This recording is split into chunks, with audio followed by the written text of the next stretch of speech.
¿Ayer ganaron los de químicas? Sí, 15-7. Estuvo bien padre el juego, en serio. No pude ir a ver. ¿Qué onda? ¿Qué onda? Oigan, ¿entendieron la clase de físico-química? Es que no entendí los conceptos básicos de termodinámica. Yo, pues la verdad.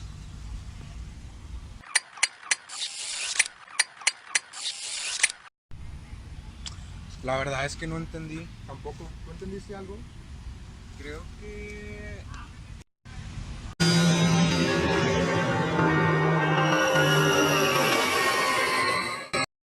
La termodinámica. La termodinámica es la rama de la ciencia que describe el comportamiento de la materia y la transformación entre las diferentes formas de energía a escala macroscópica, escala humana o mayor. Algo que debemos saber es que todo análisis termodinámico debe dividirse en tres partes: sistema, límites o paredes y el medio que lo rodea. El sistema es todo material claramente delimitado en el proceso bajo estudio. El resto del universo se llama medio ambiente o medio que lo rodea. La interfase entre el sistema y el medio que lo rodea se denomina límite. Los límites determinan si se puede transferir energía y masa entre el sistema y el medio, dando lugar a la distinción entre sistemas abiertos, cerrados y aislados. Un sistema abierto tiene como características que puede intercambiar materia y energía al medio, así como tiene paredes permeables o movibles. El sistema cerrado no puede intercambiar materia, pero sí energía. Tiene paredes impermeables. Y el sistema aislado no puede ni intercambiar materia ni intercambiar energía, y tiene paredes adiabáticas.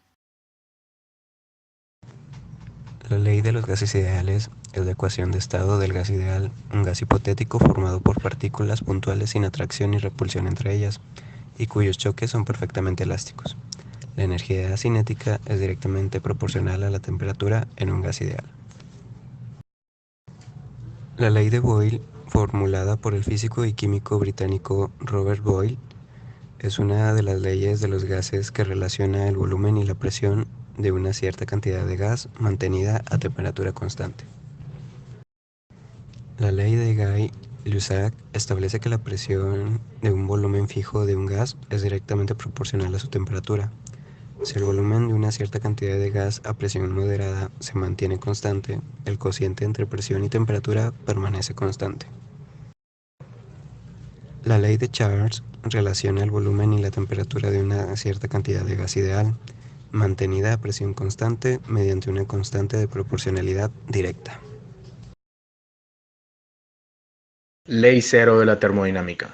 Para entender esta ley es necesario entender primero el término equilibrio térmico.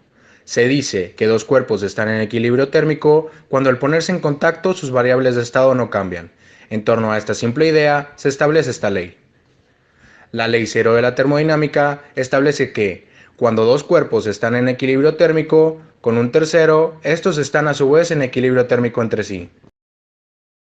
La primera ley de la termodinámica establece que la energía no se crea ni se destruye, sino que se conserva.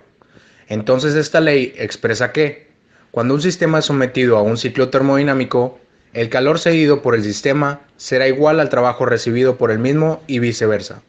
Es decir, Q es igual a W, en que Q es el calor suministrado por el sistema al medio ambiente y W el trabajo realizado por el medio ambiente al sistema durante el ciclo. Si el medio suministra calor al sistema, el calor será positivo, y si recibe calor del sistema, será negativo. Si el medio realiza trabajo sobre el sistema, el trabajo será negativo, y si recibe trabajo de parte del sistema, el trabajo será positivo. Ya hablamos de la primera ley de la termodinámica, que es básicamente de la conservación de la energía. Tomaremos en cuenta una ecuación que deriva más ecuaciones.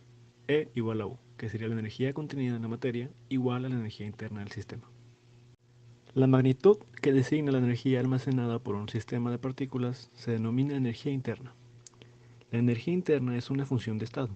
Su variación entre dos estados es independiente de la transformación que los conecte. Solo depende del estado inicial y del estado final. La energía interna del sistema es igual al calor, representado por la letra Q, sumado por el trabajo, representado por la letra W.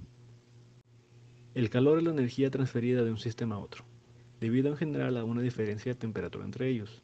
Más que nada es el flujo de energía. El trabajo se define como la cantidad de energía que fluye a través de los límites entre el sistema y el medio y que puede usarse para cambiar la altura de una masa en un medio. El trabajo se obtiene mediante la siguiente ecuación: menos presión externa multiplicado por delta V, que delta V sería volumen final menos volumen inicial. El calor se calcula mediante la siguiente fórmula: la capacidad calorífica multiplicada por delta T. Delta T sería la temperatura final menos la temperatura inicial.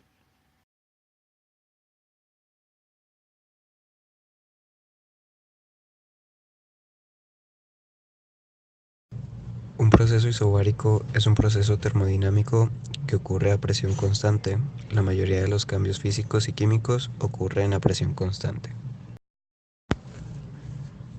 Proceso isocórico, también llamado proceso isométrico o isovolumétrico, es un proceso termodinámico en el cual el volumen permanece constante.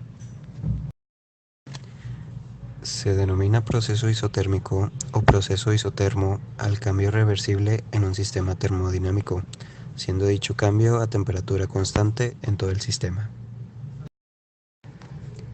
En termodinámica se designa como proceso adiabático aquel en el cual el sistema termodinámico no intercambia calor con su entorno, siendo un sistema aislado. Un proceso adiabático, que además es reversible, se conoce como proceso isentrópico, el extremo opuesto en el que tiene lugar la máxima transferencia de calor, causando que la temperatura permanezca constante.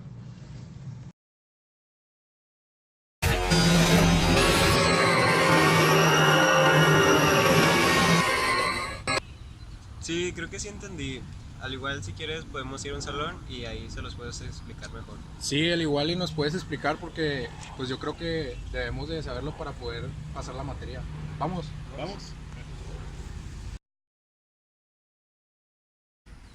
Existen tres estados de la materia que nosotros podemos ver cotidianamente. Es el sólido, el líquido y el gas.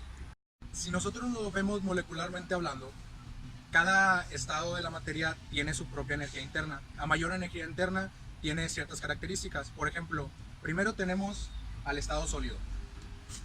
El estado sólido, como ven, solamente puede temblar porque tiene una energía demasiado pequeña. Bueno, como comentábamos antes, el sólido no tiene tanta energía. Si nosotros aplicamos energía interna o aumentamos el calor del sólido, se va a transformar en un estado de fase de sólido a líquido. Y como ven, este tiene más energía interna, por lo que este, además de estar temblando, también puede rotar. Y bueno, si nosotros aplicamos aún más calor y provocamos que la energía interna aumente, pasa de un estado líquido a un estado gaseoso. Este tiene mucho más energía. Como ven, este además de rotar y además de temblar, también se mueve para todos lados. Esto se ve característico en los gases. Al tener estas características pueden ocupar todo el volumen en el que están. Y bueno, molecularmente estos serían los tres estados de la materia. Gracias.